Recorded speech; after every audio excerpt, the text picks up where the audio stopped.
పేరుకు మాత్రం ముస్లింగా చలామణి అవుతుంటారు. అసలు నిజమైన ముస్లిం ఎవరు అంటే, అసలు నిజమైన ముస్లిం ఎవరిని అంటారు అంటే, ఎల్లప్పుడూ కూడా అల్లా మరియు అల్లా యొక్క ప్రవక్తకు విధేయుడుగా జీవితం గడిపేవాడు.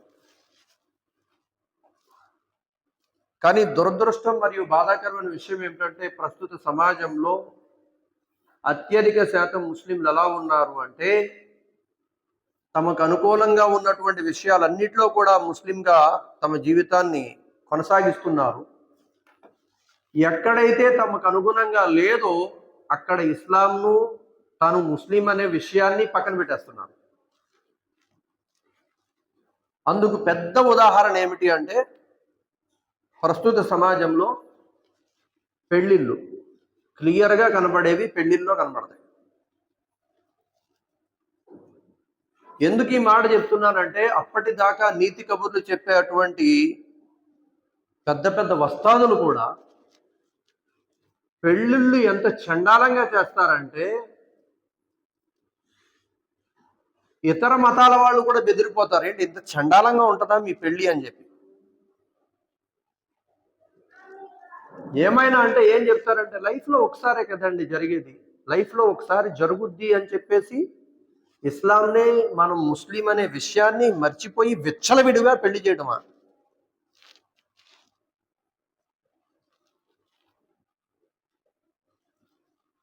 అరే ముహూర్తాలు ఎట్టించుకున్నావు, పెళ్లి కొడుక్కి పెళ్లి కూతురికి జాతకాలు చూపించావు, ఏమైనా అంటే కనుక జీవితాలు బాగుండాలంటే కొన్ని విషయాలు పెద్దోళ్ళు చెప్పినట్టు వినాలండి. ఎవరండి పెద్దోళ్ళు?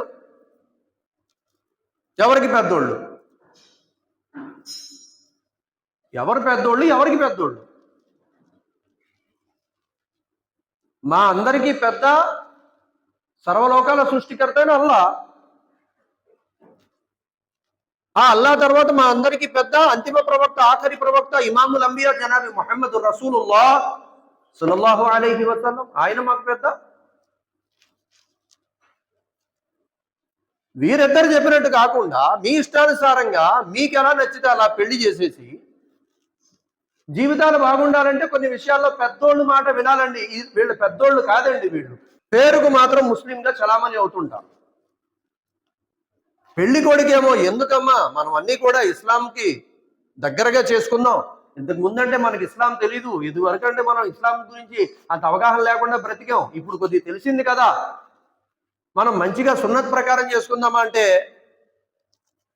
మీ పెద్దనాళ్ళు ఏమంటారోరా, మీ పెద్దమ్మ పెద్దనాన్న వాళ్ళ గురించి మాట్లాడతావేంటి? మన వంటలు తినేసి ఆ వంటలకు పేర్లు పెట్టే మనుషులు వీళ్ళ బాధపడతారని ఆలోచించినావు కదా, మరి అల్లా ఇక రసూలు బాధపడతారని ఎందుకు ఆలోచించట్లా? ఇంతకంటే దురదృష్టం ఏముంది? రాత్రి రికార్డింగ్ డాన్సు, ఉదయాన్నేమో బ్రేక్ డాన్స్. రాత్రి రికార్డింగ్ డాన్స్ అండి, డీజే, మామూలు డీజే కాదు, మళ్ళీ పెళ్లి కొడుకు పెళ్లి కూతురు డాన్స్తో పాటు మళ్ళీ అమ్మ బాబు కూడా స్టేజ్ ఎక్కి డాన్సులు. కర్మ కాకపోతే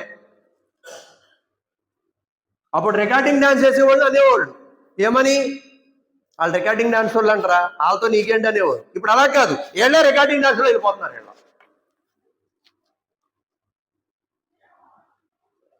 ఎవరన్నా కొద్దిగా పద్ధతిగా అక్కడ ఉంటే, మీరు వచ్చి డాన్స్ చేయొచ్చు కదా, చేయించు, నీకు కవర్లో చేస్తారు, ఫుల్గా చేస్తారు.